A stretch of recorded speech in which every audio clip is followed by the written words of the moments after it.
elected, empowered, and independent, did its job. It held the executive to account. Now, folks, imagine that scenario here. Would our MPs have ousted him, or would they have closed ranks? Might we have had press conferences outside the precincts of Parliament with leaders from the French Prime Minister's hometown claiming that their man, Mutuetu, is under attack? Oh, and I'm sure would have seen a trooping to State House for consultations or a parliamentary group meeting to guide them on how to vote. Fellow Kenyans, thank you very much for your greatest support every now and then. Keeping on to update, keeping on to watching the analysis, the news and everything that we do on Bonita Media, the subscription, the liking and sharing. Thank you guys. God bless you. Asanteni sana. Let me start by saying this, that a lot of people have died. Majority of people being killed, some of them dying a natural death, but all in all, everybody must die. We have to accept that that is the way that everybody will have to go. Whether you are rich, whether you are poor, whether you're in the middle class, all of us one day must die. But the question is, before your time, the immature death that majority of most of the people normally talk about, what causes the immature death? Immature death is caused, basically is normally caused by the assassination that is being done here and there. Like right now in our country, we just lost one of the greatest lawyers who was murdered in a cold blood within Nairobi premises. Going to America, there is this man by the name Charlie Kirk. What has killed him? He was assassinated. The reason? He was killed simply because he was standing for the truth. But the question is, of course we know very well that the life of an activist or the life of someone who stands for the truth is short. How many people can be killed to prevent the truth from being known? And how many lives must be lost for the people that are doing the assassinations to understand that no matter how hard you try to silence people, you can't silence truth forever. Fellow Kenyans, as we get into this discussion, I just wanted to listen to the news gang, which was done yesterday night, which was being led by Yvonne together with her team, Linus Kaikai, Sam Gituku, Jamila, and Bonyo. In France this week, Prime Minister François Bayrou fell on his own sword. He called a vote of confidence on his austerity budget, confident his numbers would hold. Parliament thought otherwise. They voted him out. 364 votes to oust him against 194 in his support. Just like that, the fifth Prime Minister to go since 2022. That's 5 in 3 years. Not because of coups, not because of street uprisings, though there are street protests, but because a parliament elected, empowered, and independent did its job. It held the executive to account. Now, folks, imagine that scenario here. Would our MPs have ousted him, or would they have closed ranks? Might we have had press conferences outside the precincts of Parliament with leaders from the French Prime Minister's hometown claiming that their man, Mutuetu, is under attack? Oh, and I'm sure would have seen a trooping to State House for consultations or a parliamentary group meeting to guide them on how to vote. And they likely would have returned from that meeting with a united front and a consensus on how to vote. They might even have saved him and his austerity cuts, no matter how unpopular. You remember what happened here? Remember the way we did with ours with the Finance Act, while thousands of young Kenyans were protesting outside Parliament's gates? You remember when the president, facing the fury of the streets, dramatically declined to sign that very bill into law just days later. The same MPs who had bulldozed it through Parliament trooped back to State House, this time to clap, to applaud the president for rejecting the very bill they had so loyally passed. That is not oversight. That is theatre, and a very expensive one at that. So, yes, France has had 5 prime ministers in 3 years. Their political system might look unstable from the outside, but perhaps instability is the price of accountability because their parliament has teeth. It can bite. It can say no. Here, our parliament's teeth are only seen when it yawns. Accountability is whispered in rallies. It's shouted in funerals. But it's muted on the floor of the House. Maybe Emmanuel Macron should borrow a leaf from the Kenyan playbook. I mean, if he had a parliament like ours, a rubber stamp that's always ready to clap on command, then he wouldn't be on his 5th prime minister. He'd still be on his 1st. Budgets, economic turmoil, and all. Because unlike France, our parliament never says no. That's my take. Sam Gituku mentioned something to do with the 3 years. Of course, we know very well that Kenya marked its 3 years, especially the government marked its 3 years anniversary since it joined or since it started ruling. The question that even though they have been having the anniversaries here and there, the question that we need to ask ourselves is that since they joined the government or since they entered into power, what is it that they've done that it can count? Or what is it that they can be proud of? That as a government, since we started ruling, this is the thing, or these are the things that we have achieved, or these are the things that we can say that we did. Can we listen to some? Of September, the 13th Parliament turned 3, a major milestone for a House that has now completed nearly 2/3 of its term. It is fair to congratulate the National Assembly and the Senate. But anniversaries are not just for celebration. They are moments of reflection. For both legislators and the citizens they represent, this is time to ask, how far have we come? What gains have we made? And what opportunities have been lost? This appreciation may help define the remaining life of the House and possibly the final 2 years for some members who may never get another chance to serve in the same capacity.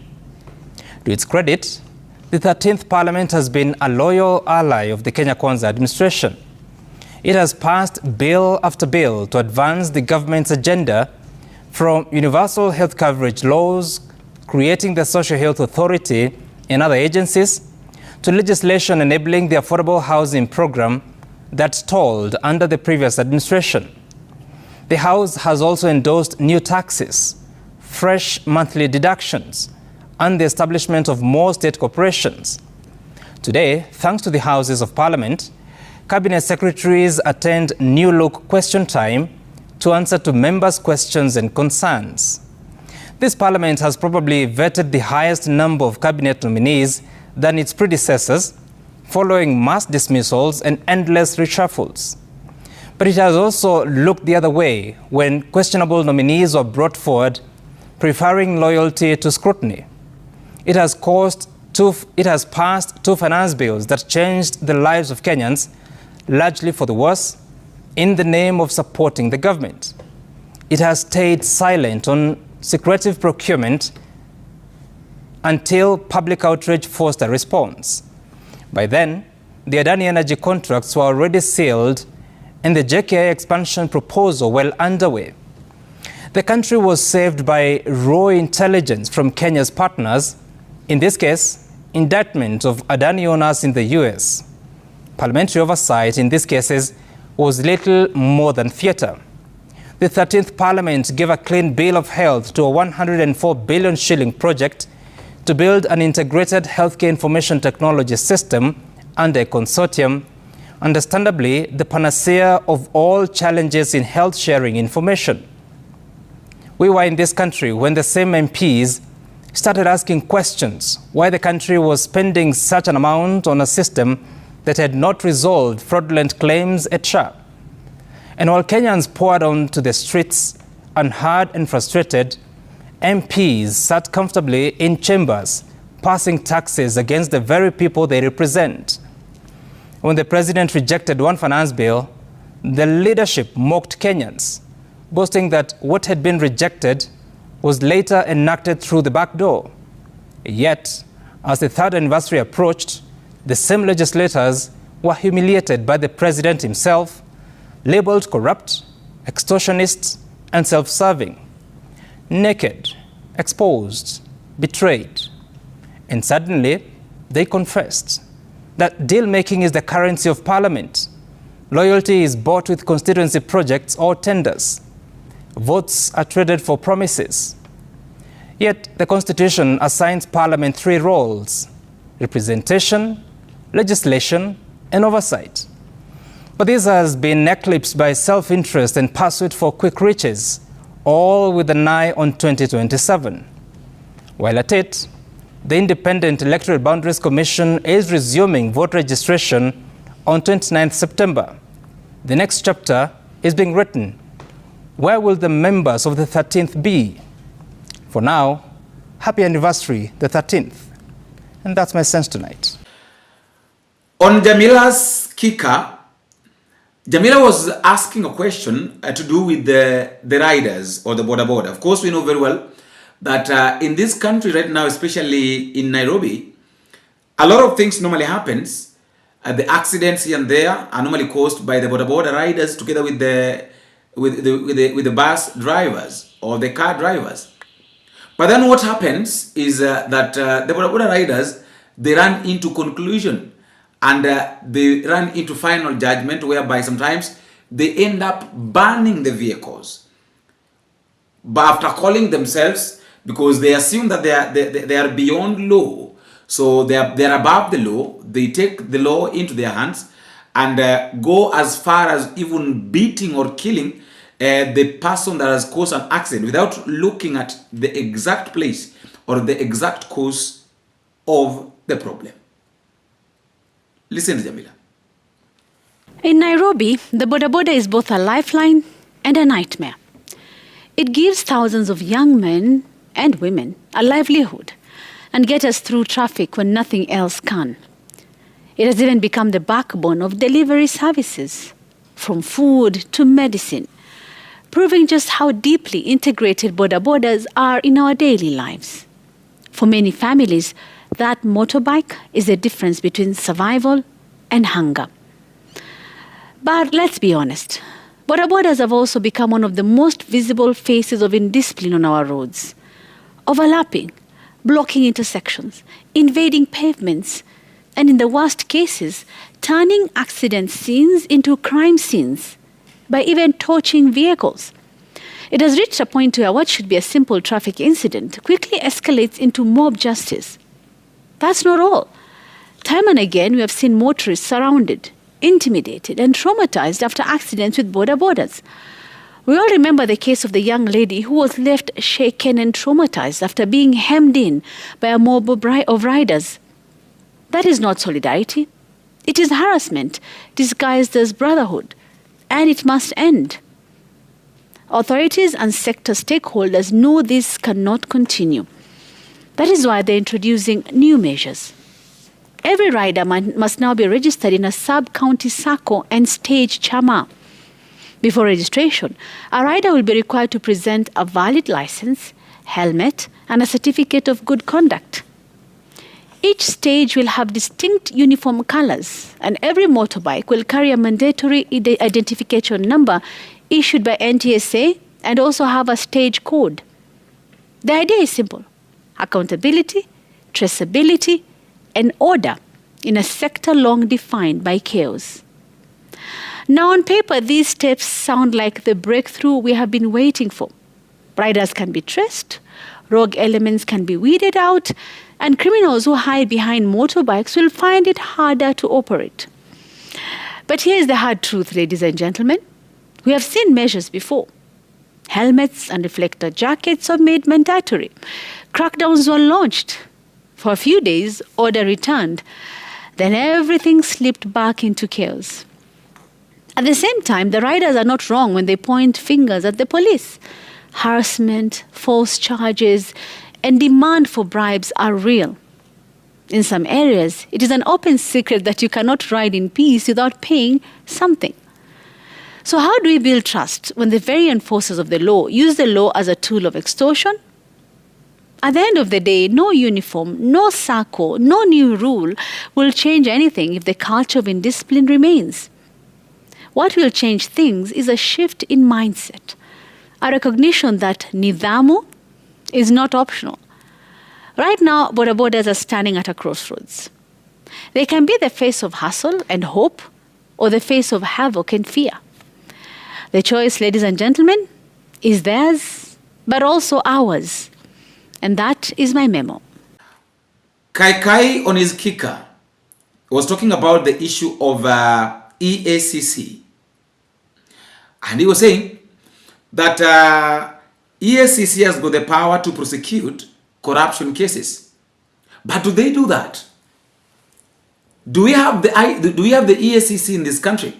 And if you have the EACC, what is it that they do? Are they fighting corruption? Or they're just a body, or it is just a body that increases the rate of corruption in the country? On my kicker tonight, the so-called war on corruption was on the table at the Senate on Wednesday when a blame game ensued, pitting the Ethics and Anti-Corruption Commission, EACC, against the Office of the Director of Public Prosecutions, or DPP. The EACC, in an uncharacteristic moment of bravery, accused the ODPP of being the weakest link in the fight against corruption. EACC cited cases that have been withdrawn as proof that the Office of the Director of Public Prosecution, or DPP, is shortchanging Kenyans in the so-called war on corruption. In a bold thread, the EACC accused the ODPP of withdrawing not less than 18 corruption cases in the last few years, 14 of those cases being dropped within the last 2 years alone. The EACC Chief Executive Officer Abdi Mohamud cited the withdrawal of cases against Tharaka Nithi Governor Muthomi Njuki and another against former Migori Governor Okoth Obado as instances where the ODPP has singularly frustrated the war on corruption. Now, I do not intend to take sides in this sea-level battle for the moral high ground between the EACC and the ODPP. But as at now, the burden of disproving assertions made at the Senate rests squarely with the Office of the Directorate of Public Prosecutions, or DPP. And while at it, the EACC should as well have reminded Kenyans of the ODPP's disgraceful handling of the Aror Kimorer case, where several billions of taxpayers' shillings disappeared into private pockets on the promise of construction of 2 hydropower dams in Elgeyo Marakwet County. When the corruption case reached court, the ODPP listed 49 witnesses, but ended up calling and examining only 8 in a low-energy display by the prosecution during the trial. The trial magistrate was stunned, and she did not mince her words. The prosecution's approach, she said, was designed for failure. In a damning ruling, Magistrate Eunice Nyutu concluded that, and I quote, "There is a need to check the unfortunate and reckless habit of the ODPP commencing proceedings which they have no intention of pursuing to its logical conclusion. This appears to be a carefully choreographed, prosecution-led acquittal," end of quote. And indeed, that is what Aror Kimorer was, a prosecution-led acquittal of corruption suspects. Now, EACC is no saint on matters war on corruption either.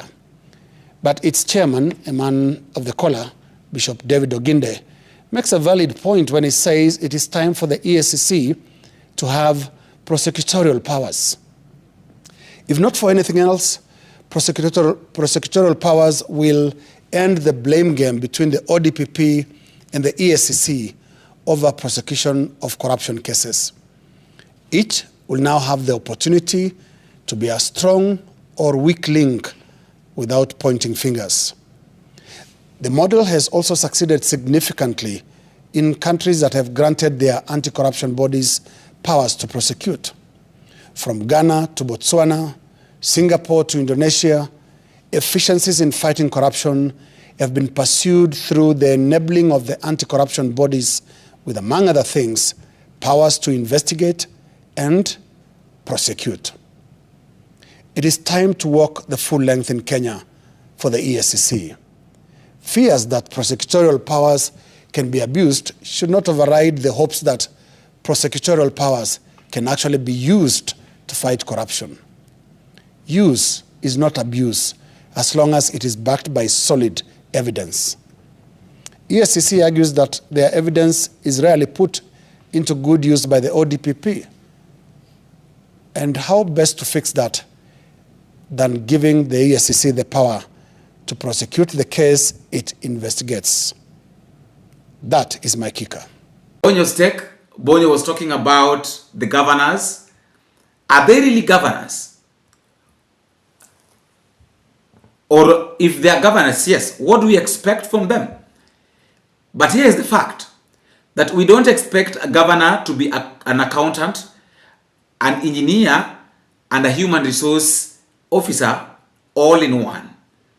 But when you insist on answering every technical audit query or questions yourself and stumbles through the numbers you don't understand, then Kenya will judge you as an incompetent governor. This thing has happened many times when we see these governors going to the Senate to answer questions during the grilling, and then they end up messing up, thinking that now they are the knowing-it-all people, that they can answer everything that is happening in their counties. Listen to Bonyo. Tonight, I pick a bone with county governors. Leadership, we are told, is about delegation, hiring the best, then letting them do their job. But watching our governors before the Homa Bay Senator Moses Kajwang-led County Public Accounts Committee, you'd think delegation is a foreign word. Let's see how some of these sessions have gone. How does a 1 million public toilet? Sorry? I don't want to answer in a way that I could mislead the House, because I'm not sure about this specific one, because it could have even been that there was another toilet nearby. Do we have the county attorney in the room? He should have been here, but he had... has he absconded duty? Because he joined us here last time, but he's not here today. The solicitor? No, he's not there. They're not here. So Dan, don't take us on a long academic exercise. Just deal with the documents that the auditor has cited here and demonstrate to us where they are. Madam Chair. And again, looks like the governor was not briefed. Actually, he's consulting while we are seated here. Madam Chair. And that's why I thought I was saying I'm getting very frustrated. I don't know whether you people are getting frustrated. Like Madam Chair, I just want to ask you, instead of governor consulting, why don't that person answer direct? Yes. That's the person, so that maybe you don't. Let me give my final answer so that if you are not satisfied, then we can ask him. Okay. The clarification is this. This person is supposed to be called Assistant ECD Teacher 3, as per the way it is shown here. Assistant. It is ECD Teacher 3 because according to the board there is no assistant. So stop baptizing it again. All right, Chair, I agree. Well, like you have seen, these sessions unmask governors, their unpreparedness and lack of touch in the running of the devolved units. It reveals that while they may be big on convoys and attendant and justified veneration, opulence, they are irresolute when it comes to auditing the billions of shillings they receive in budgets. But here's a fact. We don't expect a governor to be an accountant, an engineer, and a human resource officer all in one. But when you insist on answering every technical audit query yourself and stumble through the numbers you don't understand, then Kenyans will judge you. Such a grilling is expected to answer a simple question. Have Kenyans found value for their money out of the billions of shillings sent to counties? What Kenyans get instead is fumbling and governors fibbling before the committee. The governors appear to interact with the volumes of documents that they show up with thicker than the Bibles for the first time. Dear governors, delegation is not weakness. It is strength.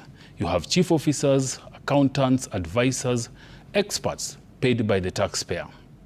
Let them answer these questions. That's why they exist. Allow them to respond. They are closer to the question touch points than you are.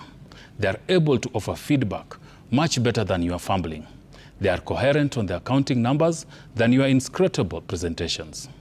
Dear governors, if you acknowledge the question and invite the expert to deliver the answer, you will not lose what you are entitled to. Currently, most of your answers are obscure and are an injustice to the taxpayer and the electorate.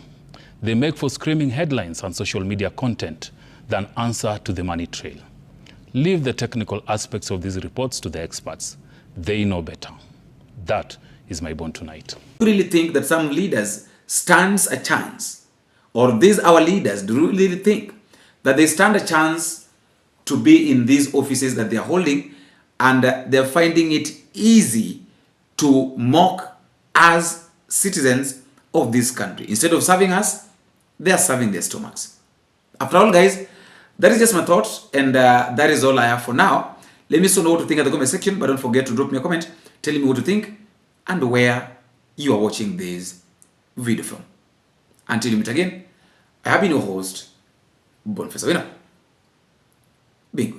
Well, I think it's typical William Ruto what we had indicated initially, that he wants results by any means necessary, even if it means going beyond what the law expects him to do. And that is why I want to believe historically he must be the president that in his first term in office has had a number of task force or plans that he's had challenged in court, and successfully so. It tells you that where is the place of consultation in his government? Because some of these things are basic things. And tells you, and one thing that I really must say is that where there's separation of power, then good governance is assured. And that is why the judiciary keeps on doing this as a measure of separation of power. But in his place, the judiciary is meddling in his running of affairs of this nation.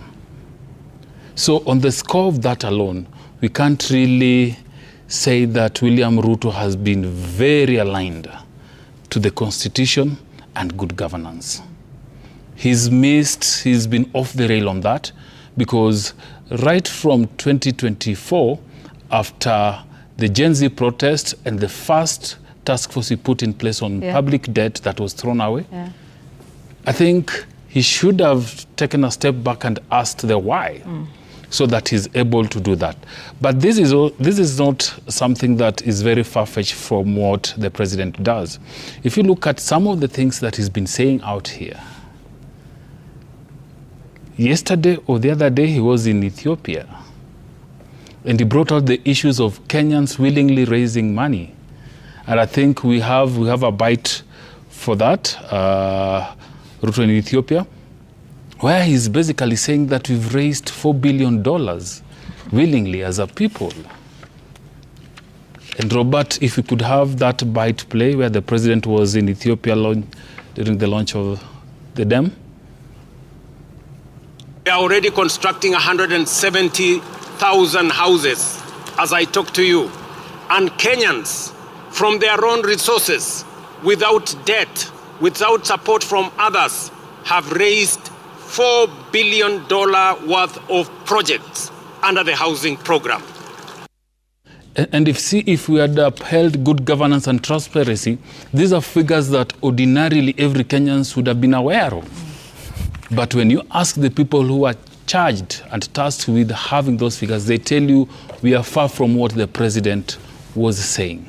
In a way, we are going back to what it was supposed to be in this country. Remember, we started off as a parliamentary country, where the prime minister who has to be in parliament and face all these questions, is the leader of government. But all that said, let me say just one more thing about the other side of President William Ruto. What he has gone through has also brought out his resilience, just the sheer capacity to stand things and to withstand a lot of pressure.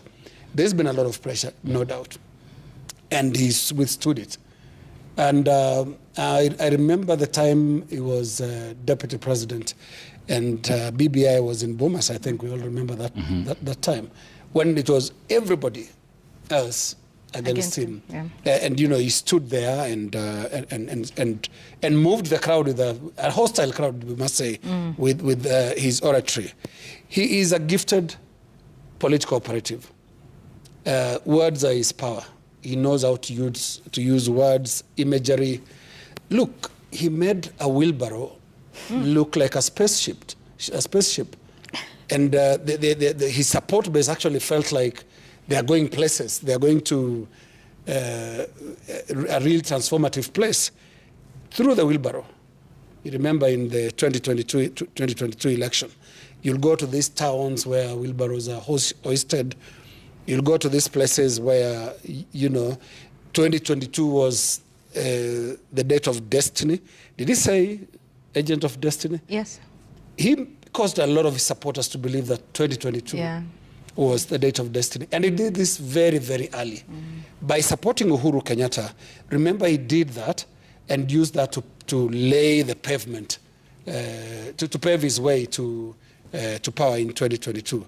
And you'd go off as far back as 2013, 2014, you'll start hearing his supporters talking of 2022, a date of destiny. Right. He's a good salesman, and his supporters look forward to 2022. Then he comes along with the wheelbarrow, and he carries more supporters than the carrying capacity of a wheelbarrow. He's gifted, and then you look at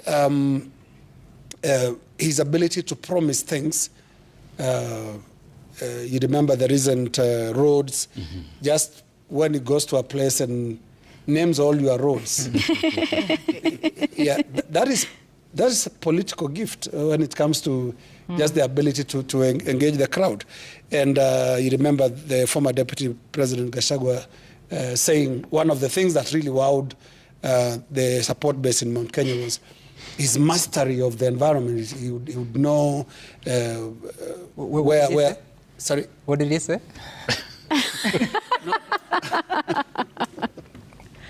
I don't remember the roads.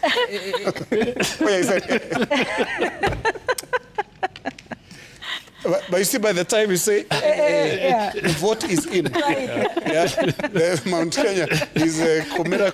No, it wasn't Komera this time. It was kutoka mapema kupiga kura. 10 years, very, very early in the morning. He is very good at creating the promised land. And that is politics.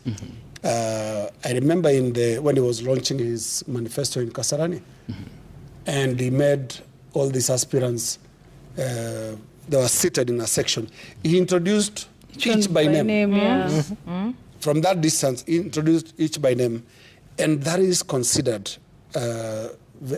quite a valued political gift. What it also means is he's got an ability to build his networks. It translates then to what he has had to do to survive the Gen Z revolt. Because let's face it, Gen Z revolt was not kids' play. When Parliament was raided, basically we were a very, very short distance to a formal overthrow of the government. Because you just need to imagine what if the same had happened. If they had walked from Parliament to State House. And we've seen these things happening elsewhere. So it came real close. And what did William Ruto do as president to recover from the depths of that? He reached out to Raila Odinga on an arrangement that nobody thought possible, considering what he had said about handshakes, coalitions, and things like that. deftly reached out to Raila Odinga, and today we have a broad-based government, which I think we're going to